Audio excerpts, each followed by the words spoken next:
Baik, kembali dalam Pantau Kerajaan Baru dan untuk segmen yang berikut ini kita akan memberi fokus khususnya melihat kepada isu yang menjadi tumpuan kebelakangan ini iaitu berkaitan dengan keciciran pendidikan khususnya bagi segelintir murid ataupun pelajar sekolah di dalam negara, dan apa yang dimaklumkan yang terkini iaitu daripada Kementerian Pendidikan akan meneliti data yang dikemukakan pelbagai pihak termasuklah pertubuhan-pertubuhan bukan kerajaan NGO berhubung dengan isu keciciran pelajaran di negara ini. Menteri Pendidikannya Fadila Sidik mengalu-alukan kajian yang dilakukan berhubung dengan keciciran pelajar dan juga berharap pihak terbabit segera untuk tampil berkongsi data dengan pihak kementerian. Kita nak jemput semua yang ada input tentang keciciran ni untuk datang dan bentang di KPM supaya satu, kita dapat data yang lengkap, yang kedua, intervensi kita boleh lakukan bersama. Ini penting sebab kita nak tengok sama ada intervensi berlaku ataupun tidak bila ada pihak lain ada data itu, supaya di pihak KPM juga tidak ketinggalan melihat intervensi itu secara bersama. Ini adalah isu yang sangat penting dan dia tidak boleh dipinggirkan oleh mana-mana pihak. Semua pihak yang ada kepentingan. Ketua Pegawai Eksekutif untuk Malaysia, Zulfikri Zamir, sebelum ini menyarankan Kementerian Pendidikan merangka pelan pemulihan untuk membimbing pelajar sekolah yang tercicir dalam sistem pendidikan nasional.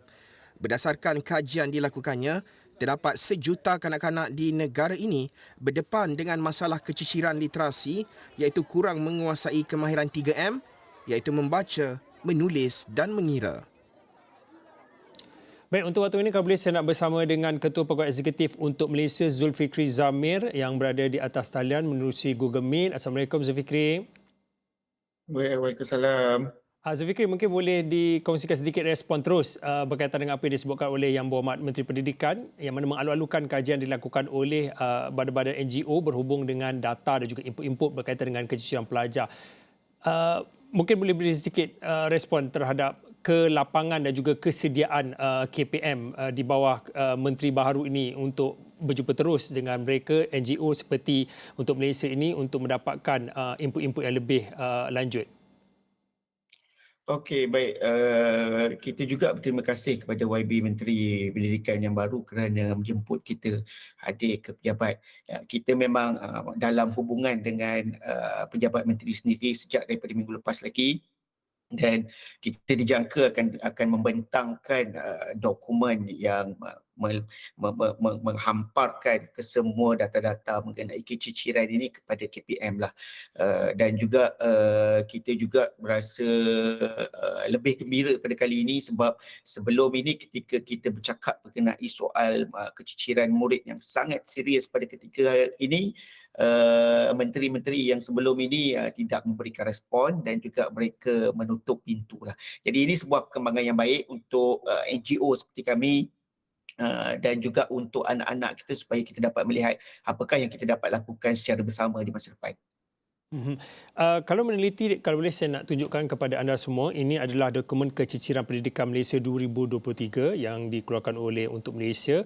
40 muka surat keseluruhannya, tapi kalau secara pintasnya kita nak melihat pada bila bercakap tentang isu keciciran murid pelajar ini, sudah tentu kita melihat kepada impak yang cukup besar ketika pasca pandemik pandemik COVID-19, tetapi untuk waktu ini kita bercakap tentang tahun 2023 iaitu kita memberi fokus kepada pasca pandemik, di mana Zamir dalam dokumen ini menyatakan jangkaan kehilangan pasca pandemik, jangkaan kehilangan tahun pembelajaran berdasarkan metric list ini juga dijangka bertambah 1.24 tahun lagi. Ini bermakna pada hari ini metric list sebenarnya Malaysia adalah 7.65 sahaja.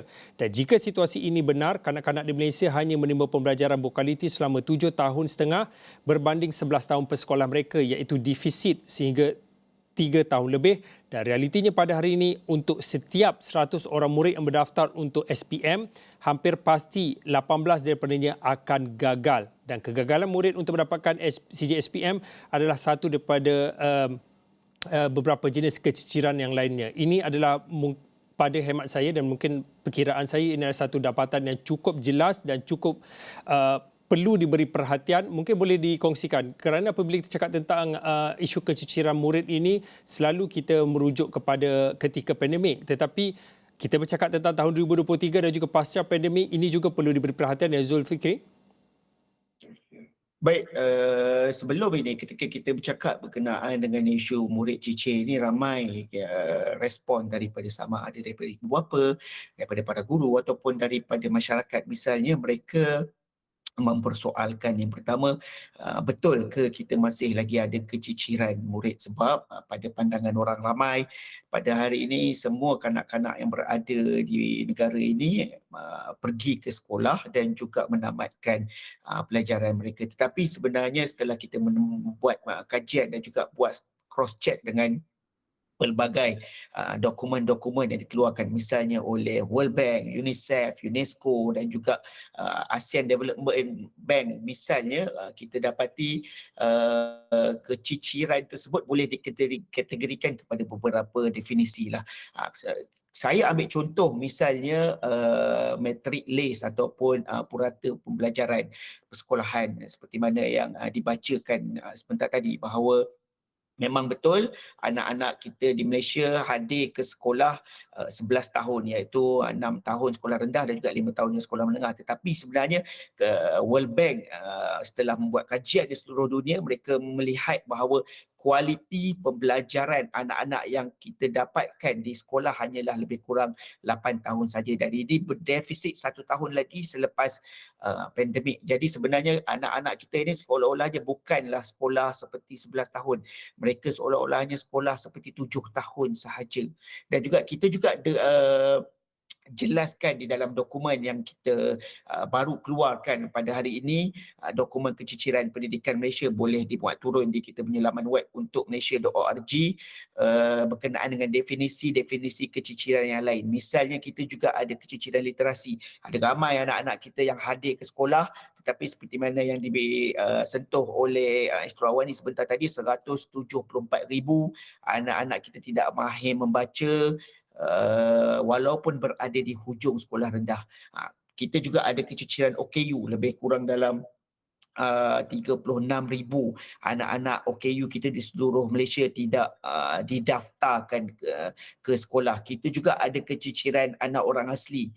Sama ada 2 daripada 5 anak-anak orang asli kita kalau masuk tahun 1 tidak menamatkan persekolahan mereka sehingga ke tingkatan 5. Kita juga ada keciciran keciciran gizi, iaitu lebih 500,000, 564,000 secara tepatnya, anak-anak di bawah umur 5 tahun kita bantut. Jadi bantut ini bukan sahaja bantut fizikal, mereka juga bantut mental. Jadi ketika mereka hadir ke sekolah pada tahun 1, mereka tidak dapat hafal ABC dan akhirnya mereka tidak dapat membaca lah. Kita juga ada keciciran prasekolah, misalnya lebih kurang 264,000 anak-anak kita yang tidak hadir ke prasekolah ketika mereka berumur 5 tahun dan juga 6 tahun, dan ini menyebabkan mereka menjadi sangat sukar ketika mereka masuk ke tahun 1 ketika mereka tidak lagi boleh baca sebab silibus yang kita ada pada hari ini, KSSR yang kita wujudkan pada hari ini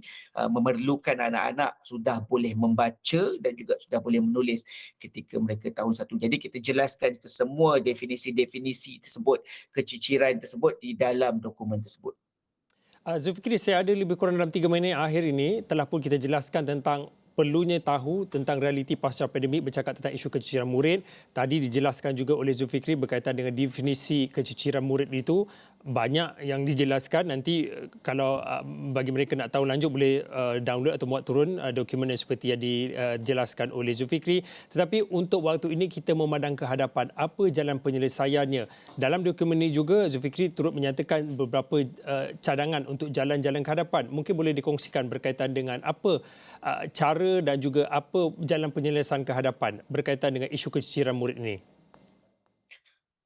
Ini adalah antara keutamaan kita ketika kita akan berjumpa YB Menteri dalam masa terdekat. Yang pertama, kita harus ada usaha secara bersepadu. Bukan sahaja KPM, semua jabatan, semua kementerian harus dilibatkan. Yang pertama, usaha kita yang paling penting sekali adalah meletakkan kembali anak-anak kita yang keciciran masuk semula ke dalam sekolah. Jadi ini memerlukan usaha yang sangat ekstrim daripada semua pihak, termasuknya ketua kampung, termasuk polis, termasuk wakil-wakil parti misalnya, untuk masuk ke kampung-kampung, masuk ke kawasan-kawasan yang melibatkan anak-anak yang keciciran ini dan memeriksa kenapa mereka tidak hadir ke sekolah.